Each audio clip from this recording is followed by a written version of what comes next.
আচ্ছা, বাংলাদেশের অর্থনীতির কথা উঠলেই আমাদের মাথায় ঠিক কি আসে?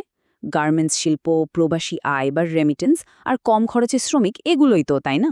কিন্তু এই চেনা পরিচিত ছবির আড়ালেই কিন্তু এখন একটা নতুন গল্প তৈরি হচ্ছে। এমন একটা পরিবর্তনের গল্প যা হয়তো দেশের ভবিষ্যৎকে একটা একদম নতুন দিকে নিয়ে যাবে। হ্যাঁ, এই ছবিটাই তো আমরা দশকের পর দশক ধরে দেখে আসছি।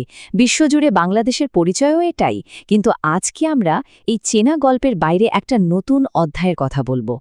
আর এই প্রশ্নটাই কিন্তু আমাদের আজকের আলোচনার একদম কেন্দ্রে। কারণ প্রচলিত ধারণার আড়ালে একটা নীরব কিন্তু অসম্ভব শক্তিশালী পরিবর্তন ঘটে চলেছে। এমন এক পরিবর্তন যা বাংলাদেশকে বিশ্বের সবচেয়ে কৌশলগত আর মূল্যবান একটা শিল্পে জায়গা করে দিতে পারে। আর সেই শিল্পটা হলো সেমিকন্ডাক্টর। কিন্তু ভাবেন না যে এখানে রাতারাতি বিশাল সব কারখানা তৈরির কথা বলা হচ্ছে, একদমই না। বরং এটা একটা খুবই বুদ্ধিদীপ্ত আর কৌশলগত পদক্ষেপের গল্প, যা বাংলাদেশকে এশিয়ার হাইটেক মানচিত্রে একটা বিশেষ জায়গা করে দিতে পারে। দেখুন, বাংলাদেশের কৌশলটা এখানেই সবচেয়ে মজার। দেশটা কিন্তু তাইওয়ান বা দক্ষিণ কোরিয়ার মতো ইন্ডাস্ট্রির দানবদের সাথে সরাসরি প্রতিযোগিতায় যাচ্ছে না, বরং তাদের পরিপূরক বা সহযোগী হিসেবে একটা সার্ভিস আর সাপোর্ট হাব হয়ে উঠছে। এর মূল ফোকাসটা থাকবে চিপ ডিজাইন, ভেরিফিকেশন আর টেস্টিংয়ের মতো খুব গুরুত্বপূর্ণ সব সেবা দেওয়ার ওপর। মানে এটা প্রতিযোগিতার চেয়েও বেশি সহযোগিতার একটা মডেল। এই কৌশলটা যে সফল হতে পারে তার পেছনে কয়েকটা বড় কারণ আছে। প্রথমত, এর ভৌগোলিক অবস্থান। বাংলাদেশ ঠিক দক্ষিণ আর দক্ষিণ পূর্ব এশিয়ার মাঝখানে পড়েছে। দ্বিতীয়ত, বিশ্বজুড়ে বড় বড় কোম্পানিগুলো এখন চাইনা প্লাস ওয়ান স্ট্র্যাটেজি নিচ্ছে। মানে তারা চীনের বাইরেও সাপ্লাই চেনের জন্য নির্ভরযোগ্য পার্টনার খুঁজছে। আর এখানেই বাংলাদেশের সুযোগ। আর তৃতীয়ত, এই পুরো অঞ্চলে একটা ভালো সাপোর্ট সিস্টেমের যে অভাবটা আছে, বাংলাদেশ ঠিক সেই জায়গাটা পূরণ করতে পারে।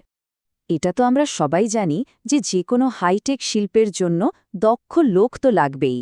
কিন্তু আমাদের আজকের আলোচনার আসল বিষয় হল, শুধু প্রতিভা থাকলেই কিন্তু সাফল্য আসে না।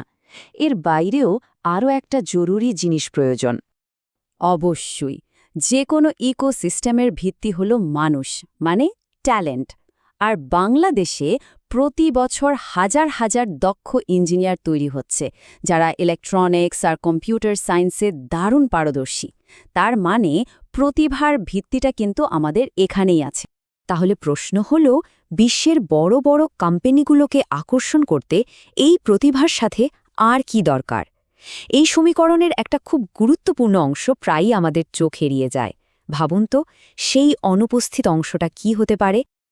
উত্তরটা হলো সফট ইনফ্রাস্ট্রাকচার। দেখুন, এটা কোনো টেকনিক্যাল জিনিস না, বরং এটা হলো সেই সব লজিস্টিক্যাল সাপোর্ট যা একজন বিদেশি বিশেষজ্ঞ বা একটা নতুন কোম্পানিকে কোনো দেশে এসে প্রথম দিন থেকেই কাজ শুরু করতে সাহায্য করে।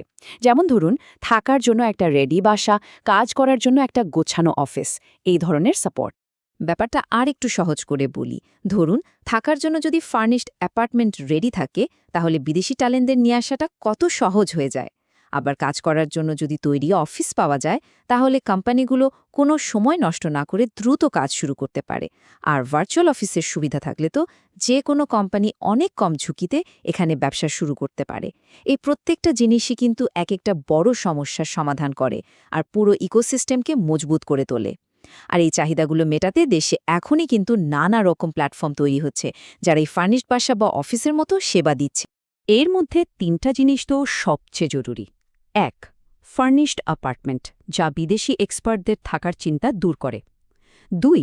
ফার্নিশড অফিস, যা কোম্পানিগুলোকে কোনো দেরি না করে কাজ শুরু করার সুযোগ দেয়। আর ৩.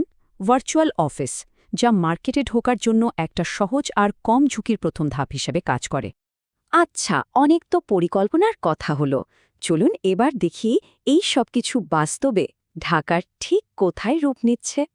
এই কৌশলকে বাস্তবে রূপ দিতে ঢাকার নির্দিষ্ট কিছু এলাকাকে কেন্দ্র করে একটা টেক করিডোর গড়ে তোলা হচ্ছে। এই করিডোরের দুটো মূল হাব হল বসুন্ধরা আর উত্তরা। বসুন্ধরাকে বলা যেতে পারে প্রিমিয়াম জোন।